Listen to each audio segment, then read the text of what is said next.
Friends, I'm very glad that so many people are attending this session. I know many of them are very close to me. Anyway, so for want of time, let me come straight to the topic. See, the topic is rethinking Gramsci in the Dalit context. So who is this Gramsci? You know, he was an Italian Marxist thinker. By rethinking, I mean not just producing what he has written almost in a century back. Actually, I look at his writings as a text, a living text with which I can have a dialogue. And that is proper reading, you know. And rethinking Gramsci means having a dialogue with him in the light of what I know. Okay? Now, coming to Gramsci, he was born in 1891, lived only for 45 years, and the last more than 10 years, he was in the prison, Mussolini's fascist prison. Then, before the prison life itself, you know, he was very active first in the Socialist Party, then the Communist Party in Italy. Those days also he used to write regularly in a journal called Avanti. That period, one interesting thing is, you know, his experiment in creating a factory council movement, initiating a factory council movement. Yeah. We shall come to that later. It's very important. Then, while in prison, he went on reading and writing down his ideas.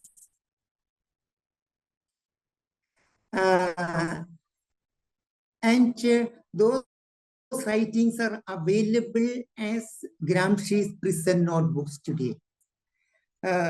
First, let us come to Gramsci's social analysis. You can see, you know, first I thought of starting with Marxist analysis, but you know, for want of time, I confine myself to Gramsci himself. An economic structure, that is the sector of, you know, material production, economic structure. Then there is a political structure where political power is produced. We shall come to that, more about that later. Then there is the third sector that is very important in Gramsci, to understanding Gramsci, you know, that is the civil society. The civil society is nothing but all the families, religions, all cultural institutions, all these put together form the civil society. What is the role of that? See, all of us, you know, we are always being you know, converted to citizens, law-abiding citizens. So this conversion, making us citizens, is the function of the civil society. Then, now we are coming to a very important idea of hegemony. What is this hegemony? See, you know, each society is divided into different classes. Here, the word class is not strictly in the Marxist sense, you know. In every society, there will be some dominant classes and subordinate classes. And the dominant classes create consent among the people. with their narratives, their stories, their myths, all that, they create consent among the people, justifying the existing system. That is what is called hegemony. We shall come more to that later, more about that. Another idea is common sense. Suppose I tell you something out of the way. Then you say, look, he has no common sense. What is his common sense? Actually, we are just, blindly submitting ourselves, surrendering ourselves to existing accepted notions about society, the value system. That is common sense. But actually, this common sense can be explained in a better way using Hegelian dialectic, dialectic of knowing. So we know certain things, that knowing is a process with different stages. I say I know that it is a tree, but that knowledge, the first stage is my first impression. Well, look, it is a tree. That is understanding. The first stage is called understanding. Then I doubt, is it exactly a tree or is it only a tree, nothing else? No. See, that second stage is the negative reasoning. That is Hegelian terms. Then finally I come to the conclusion. That is the speculative reason. You know what is the conclusion? It is a tree, but it is much more than that. It is the abode of many birds and reptiles. So it is the third stage, speculative reason. In the three stage dialectic of knowing, the first is understanding. If we stop there, if you are pleased with what we know, we don't go beyond that, that is common sense. So the hegemonic ideas are produced by the dominant classes. Whatever they say, we accept without critically analyzing.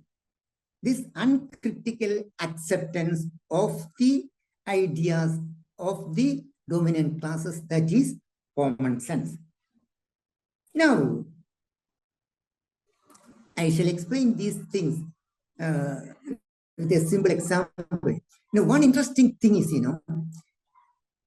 this man, of course, he was a Marxist, but his ideas, he is taking from the Catholic Church by observing the structure of the church right from the beginning. Say, to him,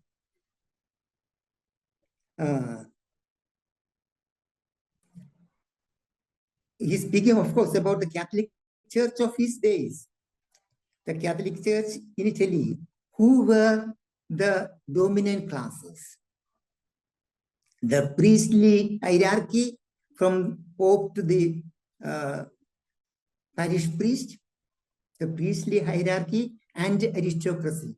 These two together formed the dominant class in the Catholic society. Okay? Then, how do they produce hegemony? Common acceptance, consent of whatever they do.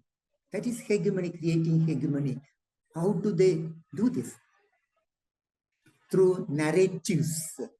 This term narratives, all cultural narratives, all stories, even a temple is a narrative, because the temple is telling so many things about the society that is around that, So even the cross is a narrative. So with so many religious, biblical narratives, they create hegemony. So what is hegemony? The best example, I was looking for a good example and I found it in Balzac's story, The Venial Sin. You might have heard of that story, very interesting. The hero in that is Brune, a young man from an aristocratic family, but he was notorious criminal. And gradually, he lost all his, recognition in the society. He was sort of excommunicated from the society. He became penniless. Then a priest advises him, well, to regain all your, status in the society, the best thing is go and become a crusader. So that was the time of crusades, crusades. He went, joined the crusades. He became a crusader, fought against the infidels, killed many of them, and raped their women. And at last, after doing so much crime, much more than he had ever done, he returns with crowns of glory and saintliness, just as a saint, martyr, holy martyr. He comes back to the people. See, look at the perspective of the common people.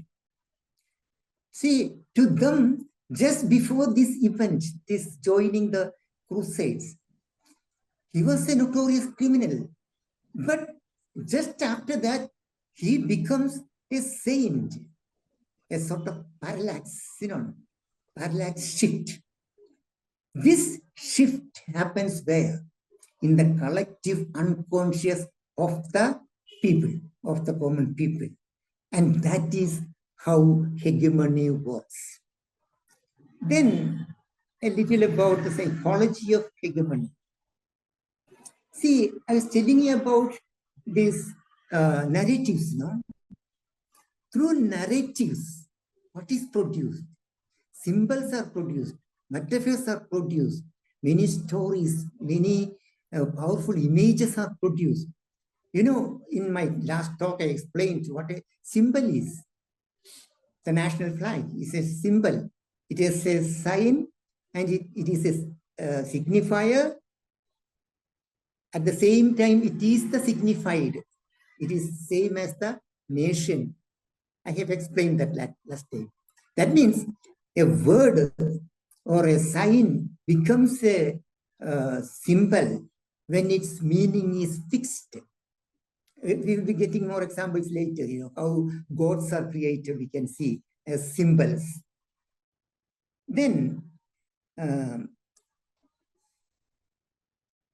through narratives, right from the beginning, we are hearing all these narratives. We are seeing festivals, joining them. Our mind is filled with so much of, these symbols, metaphors, and all that. All these narratives and symbols, they make a second nature for me. Each of us, we are living within a sphere of all the symbols, myths, and all that. That is what Lacan calls the symbolic order. And Kappen, I mentioned last time, Father Kappen calls it the symbolic universe. Then, in the symbolic universe, actually, who is creating these symbols and all that? The dominant classes. So, the dominant symbols, myths, what is a myth after all? All these images, symbols, and all that, that are deep-rooted in our heart. They are myths. And these myths have great influence on us. Then, in any society, these narratives are produced and propagated by the dominant classes. That means our inner, that realm of symbols and all that symbolic order, that also is to a large extent a product of the dominant classes. So this hegemony is produced in that sphere called symbolic order. Then, and the symbolic order acts on us, that tells us who I am, what I have to do as a big brother. So Lacan calls it a big other. Then, now, even our social structure is symbolic. That is a very important idea. This is from Lacan, of course, symbolic. But once we know these things, we can understand Gramsci much better. Not only Gramsci, of course, many other sectors in life, Why the society, the social structure is symbolic. It's not available. Well, please speak louder. Oh, I am not loud enough. Arunji? Yeah, you are correct. You are quite loud. Carry on. Carry on. Okay. Carry on. It's fine. I have seen some message, Yeah, okay. The social structure is symbolic. There is, let us take a small example, a small society, say a judicial court. In the judicial court, it is a society, The judges there, defendants, advocates and all that. That's a small society. That society has its own language. And that language of the judicial society is each word has its own definition. You cannot say, in the Indian Pentecostal church. See, I cannot say that. Another thing, in that society, judicial society, just this, what is the meaning of that? Whatever it be, if I am told that it is done according to the, sections of IPC, just hearing that 3 letters, IPC, I will shudder. That can shake my inner self without having, I don't have to bother about its meaning. That is what is called master signifier. Another word is UAPA. See, the Maoists are killed and they are arrested under UAPA. When we hear the simple people, they are killed, we get a shock. But suddenly our media say, no, don't bother. They are tortured and killed, but it is under UAPA. Okay. I may not even know what is UAPA. So UAPA is another example of a master signifier. These terms I am explaining like this, they will be intellectual tools for understanding the society, not just for this purpose, but you will see later in many others, especially when we come to Dalit ideology. What is the state? It is the administrative machinery. And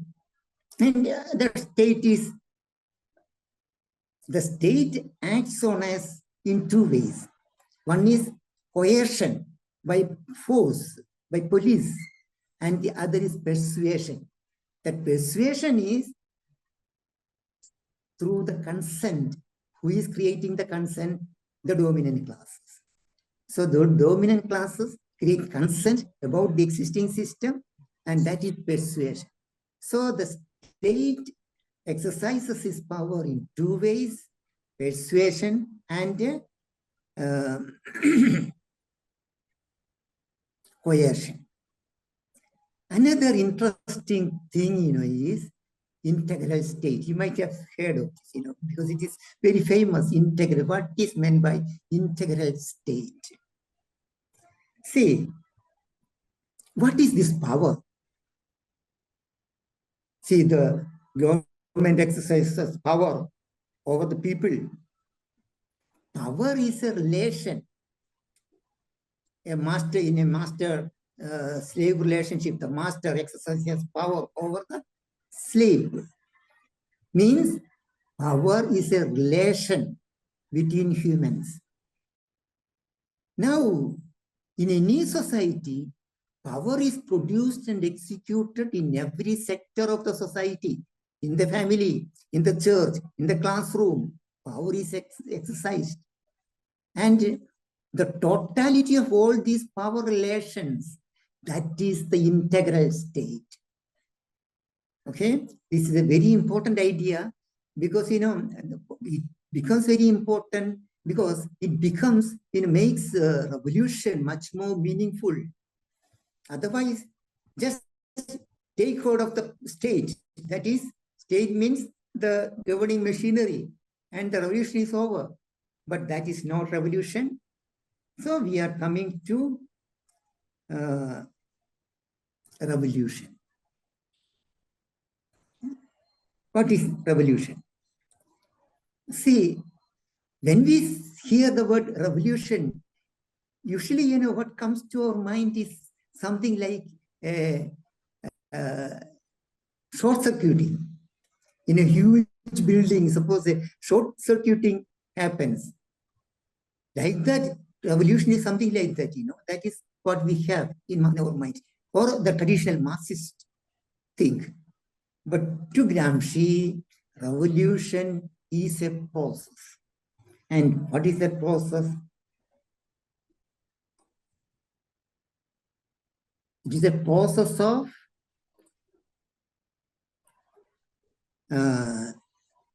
social transformation through a change in the hegemony, in the class relationship. That is, the revolutionary class is the working class. Well, about these things, you know, we shall come to this working class notion and all that later when we come to, very important, when we come to the Dalit issue. Anyway, to Gramsci, it is the working class. This working class, what should they do? They must become the hegemonic class. They must establish hegemony over all the subordinate classes. Through what? Through a revolutionary ideology. Ideology is another term, you know, different from the Marxist idea. See, in Marxism, Marxist study classes, those who have attended, you know, they will teach us ideology is what? False consciousness.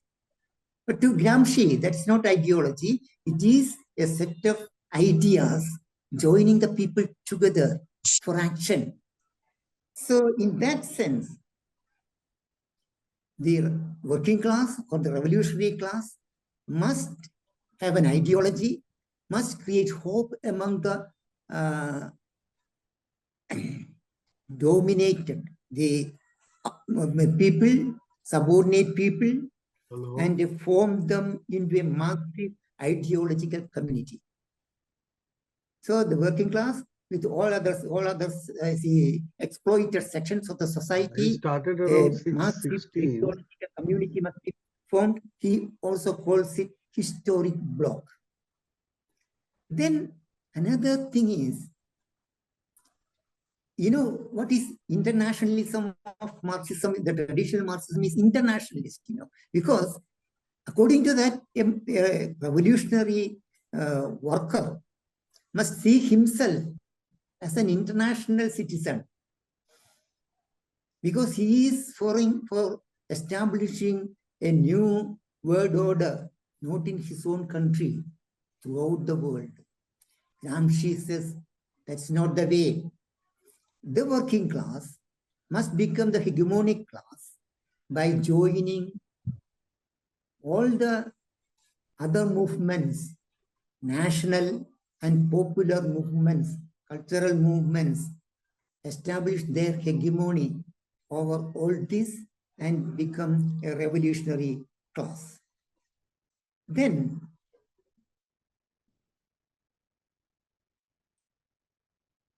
let us come to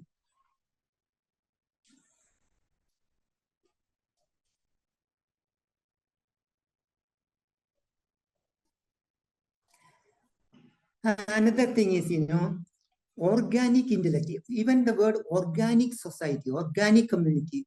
See, a society having a particular worldview and a particular way of life is a religion, he calls. It is an example of an organic community. A religion in this sense is an organic community. So a working class movement, the working class, together with all the subordinate classes, must become an organ. Could you please come to Dalit question? Okay, I am coming to Dalit question.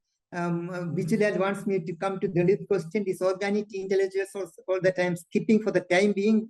Now let us come to Dalit spirituality. Before that, I think the time, oh, he is bothered about the time. Now I can see, go speedy. Religion and spirituality. What is religion and spirituality? See, according to Gramsci, even Marxism is a religion. Because what is a religion?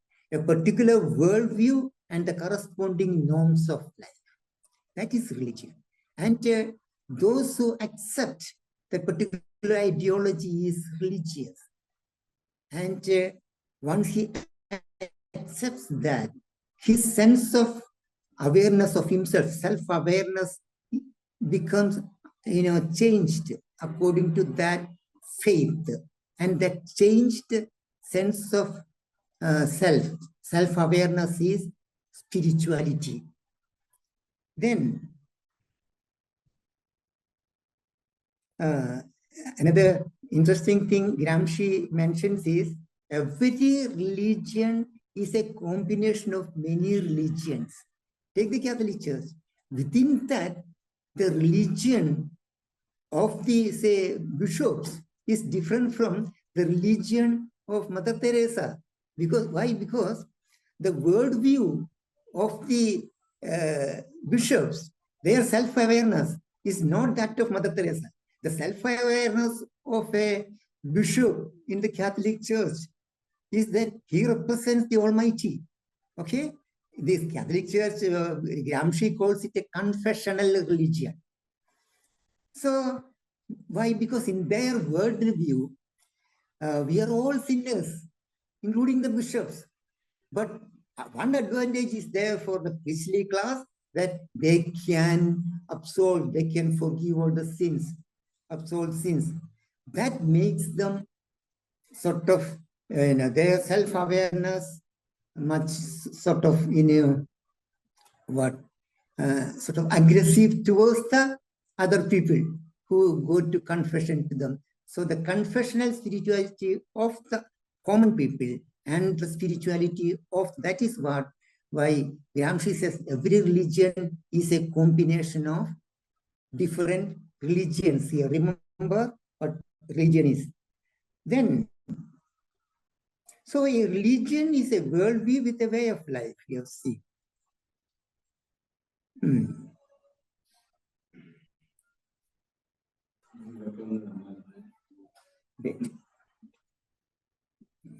Then, now, of course, I am skipping some of these things because I think at any moment I may be asked to stop. There is a famous statement by Marx. You are familiar with that. Religion is the sigh of the oppressed creature, the heart of a heartless world, just as it is the spirit of a spiritless condition. With this idea of religion of Gramsci, let us try to understand these words. See, the sigh of the oppressed can lead them to a new hope and struggle. It is something like that what happened in the days of Jesus. He was, an organic intellectual, trying to bring together all the oppressed classes of his people. That is why the early Christianity, in the early Christianity, Gramsci says the Christians were in those days,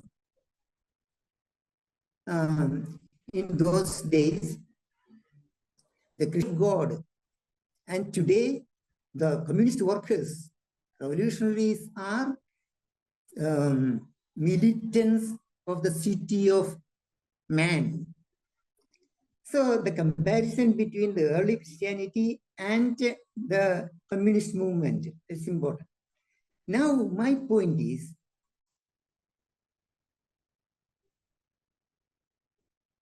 see, heart of a heartless world and spirit of a spiritless condition.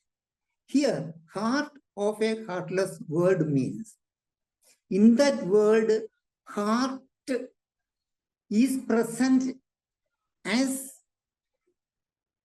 something that is absent, something that we want to have. Similarly, in the spiritless world, what is spirit? It is something that we want to have because it is something that is present as an absence. Okay? Then, that absence of a heart and spirit can inspire us to revolt and act against the existing heartless condition, spiritless condition. So, true religion, let us say, is the heart of a heartless world and the spirit of a spiritless condition. All the heartless and spiritless religions are pseudo-religions. With this, I am coming to the Dalit spirituality. I will be going faster here. In Dalit spirituality, no need of saying that the hegemonic class is the Brahminical classes, and the Dalits are excluded from the dominant narratives, excluded from the symbolic order of the whole society. To understand this, I take an example of, Rohit Vemula. You know that young man who committed suicide? He was a PhD scholar, and in his last letter, he wrote, "I have become a monster."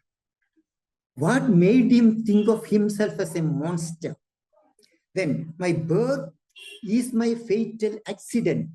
I had the misfortune of being born with the stigma of an untouchable. Stigma of an untouchable. This stigma is deep-rooted in the hearts of the Dalits. That is the real problem. Textbook narratives turns each student, Dalit student, into a monster. I should tell you one example, from my experience. I was teaching mathematics in a degree class. I gave them a problem, and I was just going around observing what they were doing, When I approached one student, he was a Dalit student. He was, frightened. He started hiding his answer. I took the book and I found to my great amazement that he had done the problem perfectly well. Why he was afraid of, apart from Gramsci, any contributions from, well, there are some questions anyway. I see there is time for discussion. I shall respond only later. Now, why that Dalit student is afraid of showing his correct answer? Because he has been already told that as a Dalit, he is not clever. He cannot be clever. So, by doing this problem correctly, he is finding a Dalit identity within himself. He is afraid of that. Now, and for many examples, well, in the beginning, I told you, I will tell something about God that is very important, What is God after all? Is there God? Forget about that. That is not at all relevant for us. God concept is there in every society, a concept of God. And it has tremendous influence on us, the concept of God. So, these organized religions, God is in our symbolic order as a master signifier. Because just that sound, that word, makes vibrations within us, in our inner self, for any person. Even if somebody is absolutely against the idea of God, he believes there is no God, for him even, the word God is there in his mind as something that he has to completely drive out. Now, for the Dalit community, I am cutting many of these things. For the Dalit community to regain their identity, their self-respect, to drive out the monster within them, implanted by the hegemonic class.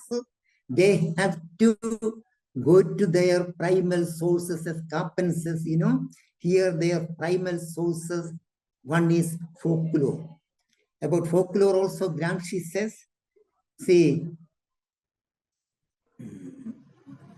folklore is a source of popular resistance to the incursions of the philosophy and religion of the dominant social groups. Then,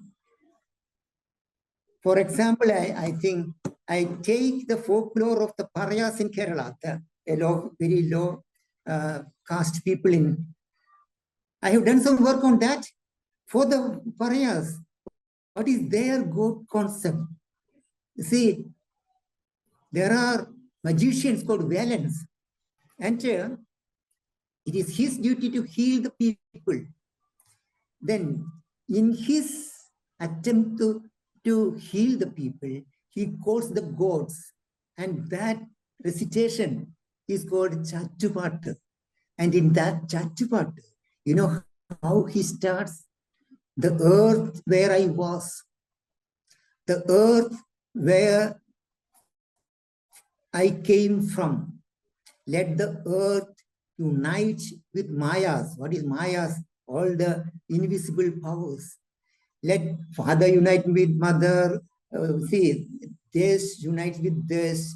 All the people unite with people. So many things are there. Everything unite together. And the last line is when this, the area, one particular desam, that unites with other country, other nation, when all these desas, places unite and the people unite with each other, God shine. So what is that balance or that people's concept of God? A God who can be pleased only by people and all that is in this world, when they unite in unison, then only God can be pleased. What a holistic, beautiful concept of God. That God doesn't act just to, he doesn't claim that I am the only God and all that. Such no claim like that. Then, see, among the Dalits, there are many narratives, many stories of resurrection. So, Kamachavelan, another Velan, he is a magician. See, his 4 brothers are tied to a tree. He wants to save them. He goes them, fight with the Potis, an upper caste people, and the Potis kill him. See, he resurrects after a few days, goes to the Potis house, start killing them. Then the Potis come down to his people, offer them so many things, offer them a plot. Finally, his own people consult him, consult his spirit, and the condition that he puts forward.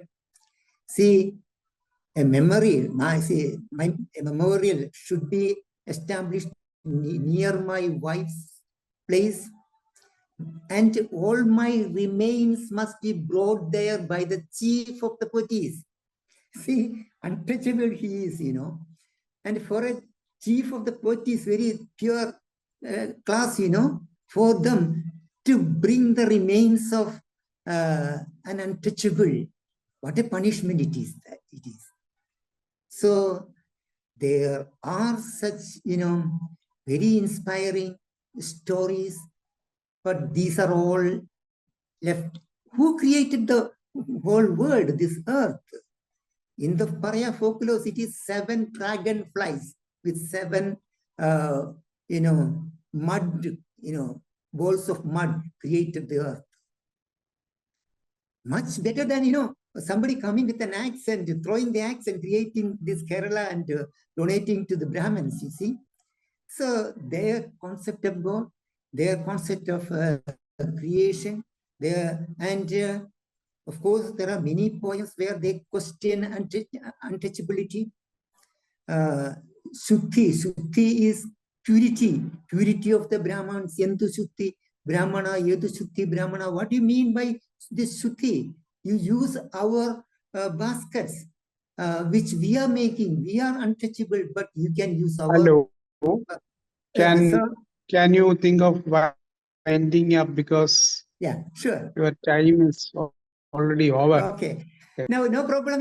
I will be writing. Last time also I did that. I completed my talk as an essay and published in academia.edu. I'm usually, all my important works I am publishing in academia.edu. I will be later. I will be publishing this also as an article. I will be publishing and I will be sharing the link with you. Thank you very much for the patience. Of course, you have to be patient because you can't even see me and you cannot express you, even if you didn't like my talk. But you are helpless. I'm sorry with your helplessness. Thank you very much.